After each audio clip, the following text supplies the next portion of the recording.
Cuman kritikku, ini kita akan menjadi masyarakat munafik nggak nantinya? Banyak suku kata yang terus nggak dipakai. Terus buat apa? Goblok kuwi ono nek kamus loh. Itu seperti kejadian ketika Umar bin Khattab masuk Islam itu bukan karena akal.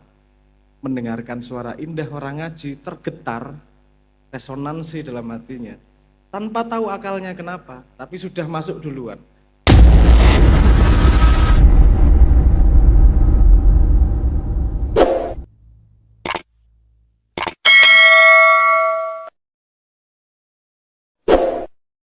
Mau minta Mbah Tejo, Mbak, menanggapi sekaligus memberikan masukan ke kita. Saya jadi saksi beberapa kali interaksi sama Mbah Tejo, pada beberapa kesempatan melihat Mbah Tejo tuh merenung, meresapi, menikmati keadaan, gak main HP. Saya pernah menjadi saksi juga, melihat seorang Gus meminta doa kepada Mbah Tejo, lalu Mbah Tejo alih-alih membaca doa dengan bahasa Arab panjang, Mbah Tejo mengajak kita semuanya untuk diam sediam-diamnya dan merenung selama 1,5 jam Mbah Tejo. Sebagai anak muda udah gak sanggup nih Mbah Tejo, kaki saya udah bergetar-getar itu. Nah, momen kontemplatif itu Mbak Tejo, momen merenung itu didapatkannya gimana Mbak? Karena buat kita yang anak muda susah banget ada di fase, apa ya kalau bahasa kerennya fase transenden yang kayaknya hanya kita dan Allah saja atau hanya kita saja deh misalnya kalau nggak bisa khusyuk. Gimana Mbak? Momen itu gimana cara menemukannya Mbak?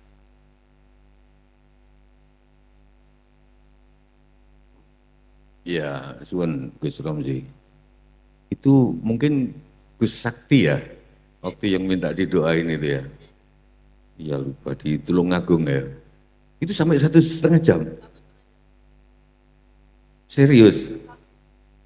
1,5 jam itu pun karena kita hentikan Mbak. Kalau nggak mungkin sampai subuh Mbak. Itu bayangkan teman-teman berdiri 1,5 jam. Tapi di dalam 1,5 jam itu Mbak, saya nggak pernah berhenti berdoa Mbak. Karena saya nggak tahu apakah ini Mbah Tejo mengajak bahwa berdoa itu intinya adalah merenung sendiri-sendiri aja. Ditinggal turu. Oh ditinggal turu. Dan posisinya berdiri. Wah kaki sudah gemetar itu Mbak. Oke. Saya nggak tahu, nanti Mas Abrang bisa menjelaskan apakah di dalam mencari identitas diri tadi udah nyambung Ingsun sama Sebelum Jaya. Saya nggak tahu bahwa itu nyambung sebetulnya. Berarti aku wali ya. Aku nggak tahu, wis spontan aja. Cuman aku pikir masa aku tok sing nyanyi, dia yo penyanyi, lagu-lagunya ya apik walaupun nggak sapik laguku gitu. Lagu-lagunya bagus. Aku nggak tahu bahwa itu nyambung. Enggak, nanti Mas Abrang mungkin aku minta apa bedanya kontemplasi, merenung sama berpikir. Aku juga nggak ngerti. Nah, sing tak lakoni iki kontemplasi apa?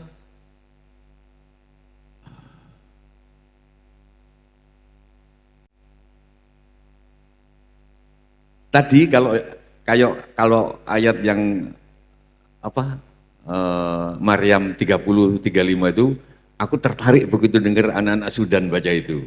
Kalau yang surat terakhir Al-Baqarah, aku wis golek, gak ono sing pas nang atiku.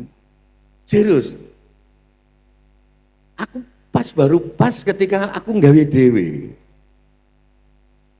La yukallifullahu nafsan illa wus'aha laha ma kasabat wa 'alaiha maktasabat Rabbana la tu'akhidna in nasina aw a'ta'na Rabbana wa la tahmil alaina isran kama hamaltahu 'alal ladina min qablina Rabbana wa la tuhammilna ma la taqata lana bih wa'fu anna waghfir lana warhamna anta maulana fanzurna alal qaumil kafirin.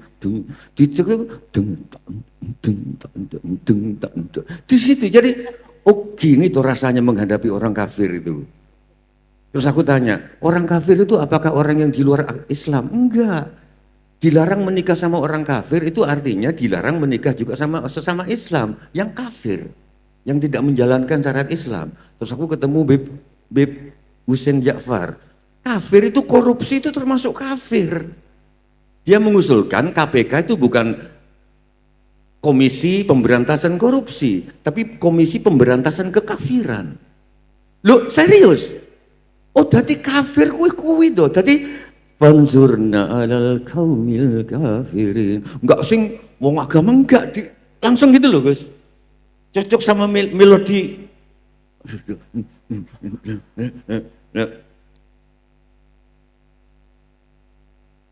Begitu juga ketika Al-Fatihah. Al-Fatihah itu apa Gus?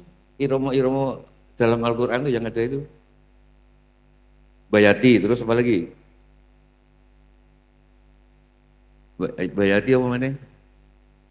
So? Hah? Ijaz nafan, terus apa lagi? Terus lagi? Ziharka. Sing paling nyantol ketika Ustadz UAS ngasih kan Ustadz UAS ngajinya gak bagus kan, gitu loh. UAS itu pinter tapi ngajinya gak bagus. Dia nyuruh, dia orang yang tahu diri gitu loh. Ngaji ini si api anakku gitu loh. Nah, terus dia nyuruh jamaahnya ada di YouTube. Ini katanya Rasul kalau sholat jamaah Al-Fatihahnya ini, Zaharkah ini. Terus tak rungokno, cocok karo aku tapi tak enggok-enggokno rada Jawa. A'udzu billahi minasy syaithanir rajim. Bismillahirrahmanirrahim. Alhamdulillahi rabbil alamin. Ar-Rahmanir-Rahim. Maliki yaumiddin. Iyyaka na'budu wa iyyaka nasta'in. Ihdinas siratal mustaqim. Siratal ladzina an'amta 'alaihim ghairil maghdubi 'alaihim waladdallin. Amin.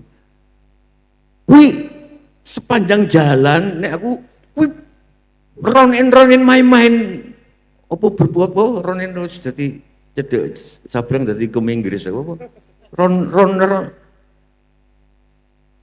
di sini di round in my mind, apa? Going around my Going wrong in my mind. Tadi Al-Fatihah ini kui, nek surat Maryam sing Sudan kae, gitu loh, Gus. Maksudnya kenapa merenung jadi?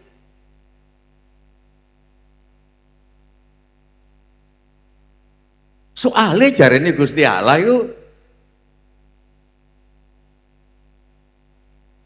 alladzina yadhkuruna Allah qiyaman wa qu'udan wa 'ala junubihim wa yatafakkaruna fi khalqis samawati wal ardi rabbana la ma khalaqta hadza batila dan seterusnya. Jadi wong nek iku tangi lungguh kiamah berdiri ya. Udau lungguh berbaring, kuwi gak ono sing dieling-eling kecuali Gusti Allah. Ngono lho. Suci tejo ngono kuwi. Ngono lho. Makanya mau pas Sabrang ngomong gundul, mau tak gundulmu boleh, ojo ngomong goblok. Saiki ngomong goblok gak oleh. Tadi glodok. Cuman kritikku, ini kita akan menjadi masyarakat munafik nggak nantinya? Banyak suku kata yang terus nggak dipakai. Terus buat apa?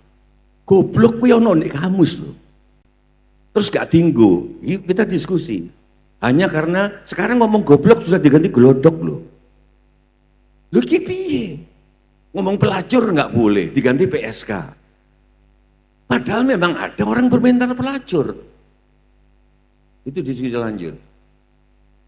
Kalau menjawab Gus Romsi ini pertanyaanku nang Sabrang, apa itu kontemplasi, apa itu berpikir, nanti bisa ditanggapi moderator.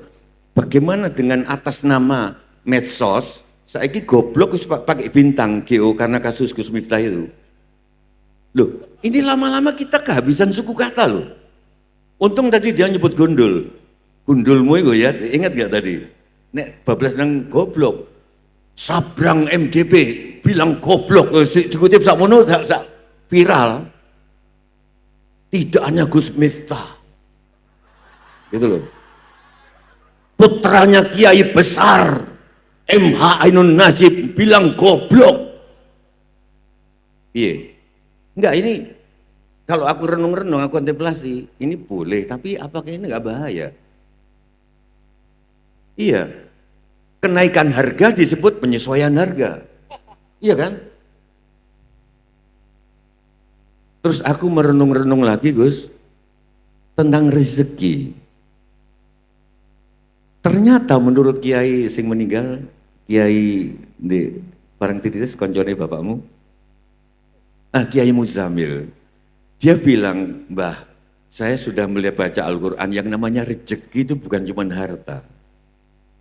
Oh, kekancan itu rezeki, suasana itu rezeki, kesehatan rezeki. Di situ saya renung-renung, benar juga yang dikatakan adiknya, kakaknya R.A. Kartini, yaitu Sosro Kartono.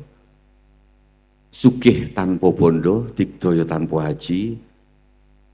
Kalau kalian nanti dengar ini, tolong Al-Fatihah buat Raden Mas Sosro Kartono, makamnya ada di Kudus, kakaknya R.A. Kartini. Saya cuman bikin melodinya saja. Dan melodi saya biasanya lebih bagus dari melodinya Sabrang. Sugih tanpa bondo.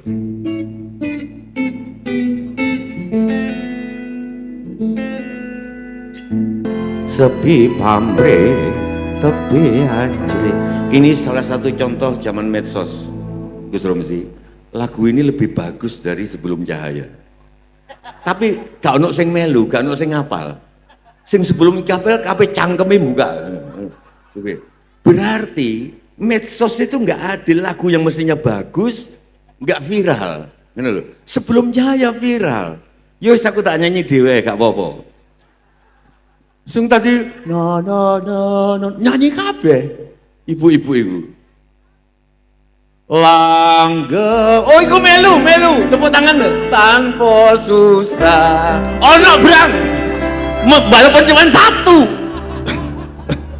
Anteng manteng jancuk saking jeneng langgeng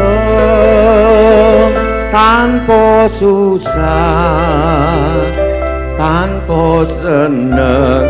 Jebul ya akeh sing ngapal. Anteng manteng Sujiwotejo sama dengan Sabrang. Saking jeneng. Paduan suara. Sekali lagi tepuk tangan untuk apa lagi? Fayola dan Kiai Mojo. Ini masih mending bisa gerak. Tadi waktu latihan, tepuk tangannya gak leren-leren. Ini masih mending ini. Tadi waktu gladiresik ini latihannya cuma sekali tadi sore. Itu nyanyi dangdut itu. Suge tanpa bondo tikto. Istirahat. Kita pikir iki kiai ini sopo. Mosok santri gak oleh obah. Obah. Pas saiki obah bang mau gak ngene Brang, mau nyanyi Sugih tanpa bondo yang aku rancang ini.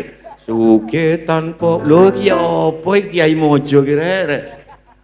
Jari pesantren modern kok jadi pesantren baheula. Jadi saya lanjutkan, apa itu kontemplasi dan apa itu berpikir. Yang kedua tadi apa pertanyaan ke Mas Abraham? Satu lagi, aduh, ada tiga tadi. Berpikir, iya kontemplasi itu enggak, mungkin ada tiga kok tadi. Pertanyaan jenengan. Iya, ya itu kontemplasi merenung itu. Kenapa kok aku muter-muter, akhirnya sing iku aku cocok, nek Al-Baqarah gak iso aku golek aku dhewe. Nek sing kae Al-Maryam aku suka yang Arab Sudan itu, ngono lho. Monggo. Habis ini ruang rindu. Siapin ruang rindu. Aku sing njaluk. Wis. Nek sampai dia njaluk tambah honor karena nyanyi urusannya karo Sujiwotejo.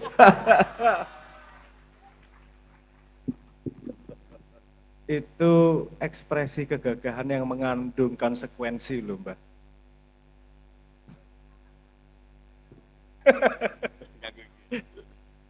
Cek, oke. Ini ada hubungannya, mungkin saya agak belok sedikit. Nanti kita ngomong tentang merenung, tentang apa namanya, kontemplasi. Ini saya pengen ngasih berkomentar tentang kafir. Kafir ini. Kafir itu banyak diadopsi oleh negara lain, kata kafir itu. Kafir itu sepemahaman saya dulu diceritain, itu asal katanya petani.